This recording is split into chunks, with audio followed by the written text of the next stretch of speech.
All right, y'all, this is part two. If you ain't seen part one, make sure you click the link that's pinned at the top of the comment section. Let's get to it. So, a couple days go by, and Robert is stressed out. I'm talking about he is going through it. He done called off work. He ain't eating. He ain't sleeping right. He like, oh my God. Like, I can't believe I lost my wife to this pimp dude. I can't believe this. So he calls the police. 911 emergency. How can I help you? Man, I need an officer out here. Oh, what's going on? Man, my wife, she done ran off with this black guy and whoa, hold on. Is this did he kidnap her? No. So what do you mean? He got her out on drugs. I believe he's pimping her. He's a pimp, and was served. That's a civil matter. If she's not in danger, or well, she is in danger. She with this black guy that's pimping her. Listen, if this is a civil matter, call up is something going down. Click. So he like, God dang, man, all right, man, whatever. So he like, you know what? No, I'm going to go get my wife. I'm going to get my wife, man. Forget all that, man. Bunk that, man. So he get in his car and he goes around the corner. Now, he figured out that they was around the corner, like literally behind him. Like literally behind him. Right? Now, the reason why he found out, because he heard them over there arguing before, right? Like a couple days prior.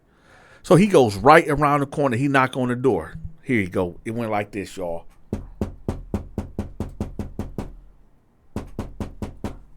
So the pimp dude, Robert, like snatched the door up. He like, man, what's up, man? What up? He like, hey, listen, man. I just want to talk to my wife.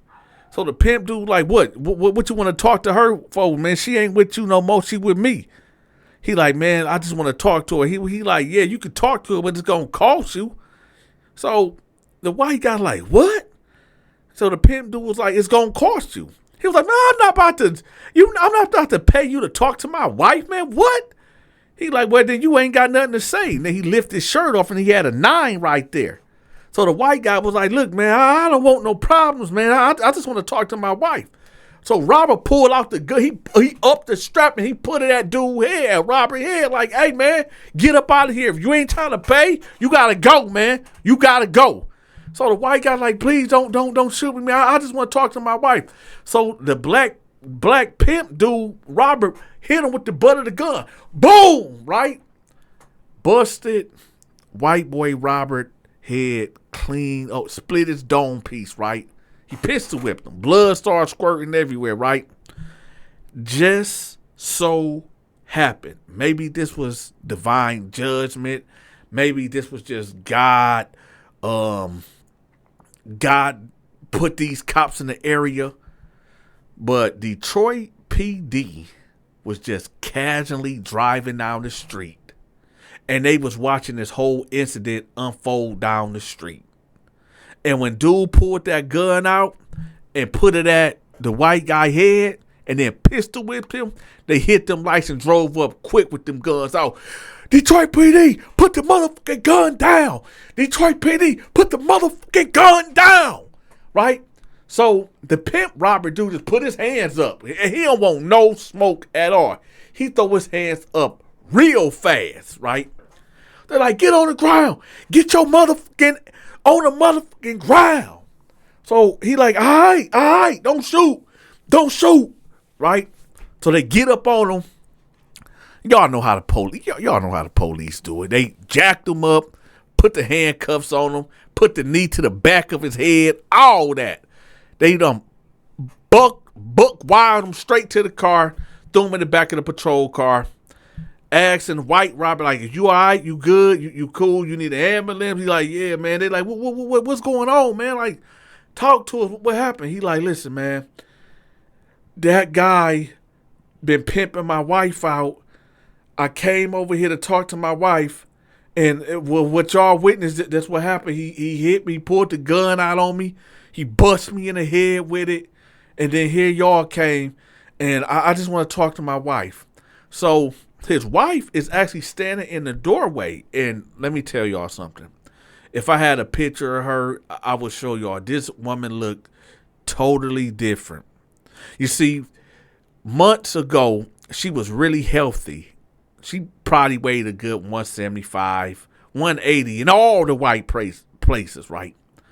But now this woman ain't nothing but a good buck 120, maybe 125. I'm going to give her an extra 5 pounds. But her eyes are sunken in. She real skinny, scampy looking. She looked bad, y'all. So she's standing in the doorway like out of her mind, like, why are you over here? Why are you over here? And he didn't even notice her in the doorway. So the police like, is this your wife? He look up while he wiping the blood from his face. He like, oh my God. Oh my God. What happened to you? And she was like, I told you don't worry about me. I told you don't. Now look at you. Now your head all busted open. I told you not to worry about me. Look at you. Look at you, Robert. You so stupid. I told you to leave it alone. So he was like, you know what? You know what? You right. You got it, man. You got it. You got it. So she went back in the house. So the officers was like, well, we really can't do nothing, with her. She's a grown woman. He like, you know what? No, y'all got it, man. But I want to press charges against this motherfucker. I want to press full court press charges on this motherfucker right here. I want to press charges on this motherfucker right here, man. I want charges. I want charges pressed. So they like, I bet. So they take his statement. The ambulance pull up. They bandage him up, the whole nine, right? They take the Pimp Robert on to the county jail, right? Now, the Pimp Robert, he got warrants. All type of warrants. He got solicitation, pimping and pandering, minors. He been pimping out minors, little teenage girls and shit. They sent him up the creek, right? They done sent him to Jackson. He's going up north. He about to go do 10 years. I'm just gonna fast forward to the prison shit, right? So, Black Pimp Robert from Detroit, like I said, y'all, if y'all ain't seen part 1, I'm gonna have part 1 pinned at the top of the comment section so y'all can see how did y'all get here in the first place, right? So that link will be pinned at the top of the comment section. So anyway, we just gonna go ahead and put him in prison, right? He on his like his second year bid in prison. Now, the white guy, Robert, he like trying to get over his wife, but now he's seeing her, down the street at the corner store. It's right there. The corner store is right at the end of his block. So he can see her on the side of the store. She doing, how can I say? She doing things on her knees on the side of the store with men that's paying. And it's killing him. It's killing him inside. So one day, he was sitting on his porch. And he just seeing his wife tricking, just doing the most. And he like, you know what? I hate that dude, Robert. I hate him for what he did to me and my wife. I loved her. And now look at her. She not even human, man. Now this not even my wife, man. I want to do something to this motherfucker. I want to do something to him bad, man. I hate this, man. I know the Bible says that you don't supposed to hate, you're supposed to love thy neighbor, but I hate this motherfucker. I want to take this dude life, man. I promise to God I want to do something to this dude. My life ain't worth living no more. So then he got to drinking that bumpy face gin. Y'all know what I'm talking about. Y'all know exactly what that bumpy face gin. Yeah. So he got 3/5 of that, right? And he just downing them. He downing them, right? Every time he see his wife hop out of a car and get in the car with another guy or go on the side of the store when he know what's about to happen, it's killing him inside. Killing him. Right? So, Couple days have passed from this incident. He's sitting in his car, right? And he's looking at the county jail. And he's like, you know what? If I can just get in there and do something to him, I'm ready to leave this world. But the thing about it, y'all, he's in Jackson State Prison right now, the reception center. He's not in the county jail. But for some reason, this dude, Robert, thinks that he's there in the county jail, but he's not. So he's like, you know what? Yeah, I'm about to cash in all my chips. Now, he has a revolver in his hand. And I know what y'all thinking. Y'all thinking like, damn, Donta, he about to do the unthinkable. He about to take himself out in front of the police. No, he ain't. That ain't part of his plan, y'all, because he want to get revenge. Y'all like how I said that, revenge. He want that revenge. I guess he didn't listen when God said, give me all your troubles, thou, you know what I'm saying? Let God take vengeance. He wanted vengeance all to himself. So he got out the car and he got the busting in the air. Boom, boom, boom, boom, boom, boom, boom. Right? And he dropped the gun and put his hands up. About 15 minutes later, you see all these police coming out, right? With their gun, put your hands up, put your hands up. Yelling all these commands, doing the most, right? The dude already got his hands up, right? So they get up on him, they handcuff him, they dog him out. All man, what the wrong with you, boy? What's wrong with you shooting at the count? Man, they did him dirty, y'all.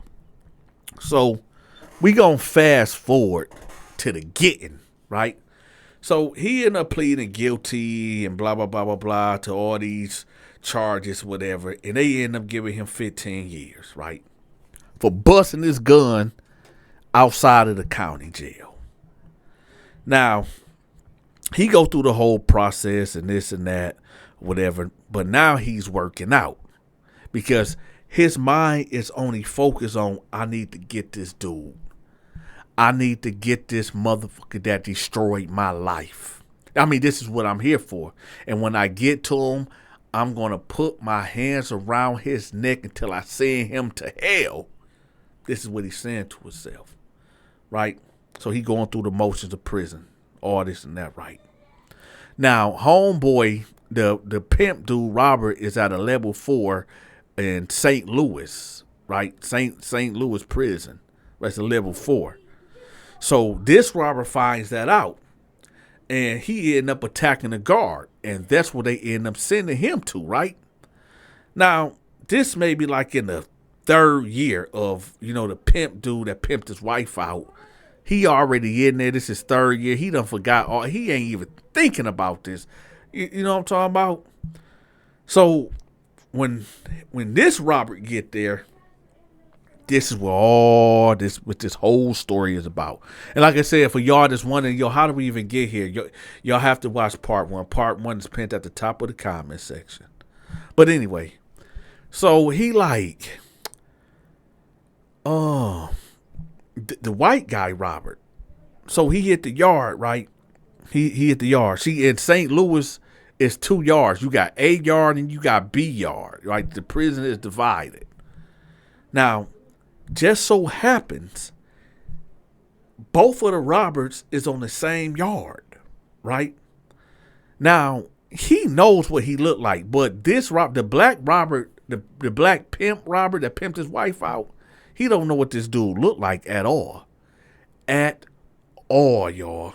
He don't know who this guy is. But the white Robert know exactly who he is. So over the next week, he just getting closer and closer to him, right? The black Robert, he got his little homies from Detroit, to hang around him. And, they just shooting the shit. You know what I'm talking about. Prison shit, right? Walking the yard and all this and that. This is the time when tobacco, was legal, where they, they let, prison inmates smoke and whatever. So this was what Robert did. The white Robert. He ended up, that's what I forgot to tell y'all. That's why y'all have to watch part 1, which is pinned at the top of the comment section. Robert, the white Robert, you remember I told y'all he worked at DuPont Industries. He used to mix paint for that company. Well, he was real good with chemicals. So he got a hold of some chemicals or whatever that would knock you clean the fuck out. So what he would do, he would pick up cigarette butts and all this and that, and he would put this chemical on it. Don't ask me how he got the chemical, how he got the concoction. I don't know. All right. But somehow, some way, he ended up doing that. He ended up getting him a whole pack of cigarettes. I don't know how many cigarettes is in a pack. What is it? 20, 15, 16? I don't know. But he ended up getting these pack of cigarettes, right? Now we about to get to the crazy y'all. Now, there's a thing that's called the annual lockdown. Annual lockdown. Well, you will be locked down for at least a month or two. And whoever you in a cell with, that's who you just going to be in the cell with, period. Right? So, his plan was to somehow, some way get in the cell with this guy. Get this dude to smoke on these cigarettes and then do the unthinkable to him. So he put his plan in motion. Somehow, some way, I'm not giving y'all the details, but the white guy Robert ended up getting moved into this dude Robert's cell. So we gonna start there. So he get in there, right? And he like, hey, what's up, bruh? This is the pimp dude talking to Robert. What's up, bruh? He like, oh, nothing, man. They done moved me. I'm in here. He like, oh, okay. So, the pimp dude breaking down the cell rule, telling him like, make sure you keep the cell clean. Make sure, if you need something from me, just ask. I got you. We can share everything up here. Everything good. Don't have nobody in the cell. You know what I'm talking about? Just cell etiquette. Stay out my way. I stay out your way. This cell ain't that big, so we jail shit, right? So he's like, all right, cool, brother. Not knowing this is all a part of his plan. So the annual lockdown happened. Ain't no movement. You ain't getting out for no shower, no nothing, right? So they in there on like the 8th day. So they just kicking it, right? So the black Robert, which is the pimp, he done ran out of tobacco. He done ran out of cigarettes. Now white Robert just been waiting. It been a couple times in these 10 days that he done rolled over and done looked, because he was at the top bunk, right? And black Robert was at the bottom. He done rolled over, looked down on him like, man, I could just end you right now. I can just end you right now. But he said, no, I'm just going to wait. Right? And now this is his time. So black Robert like, hey, man, you got any more cigs? You got any cigarettes? White Robert like, yeah, I got you. He was like, shit, you think I can bomb one off on you? He like, yeah, man, I got you. Yeah, we sell these. I got you. I'm sorry, y'all, but I got to cut it right there. I'm going to drop part 3 on the Patreon. Make sure y'all go to the Patreon and check out part 3. And with that, y'all, I'm out.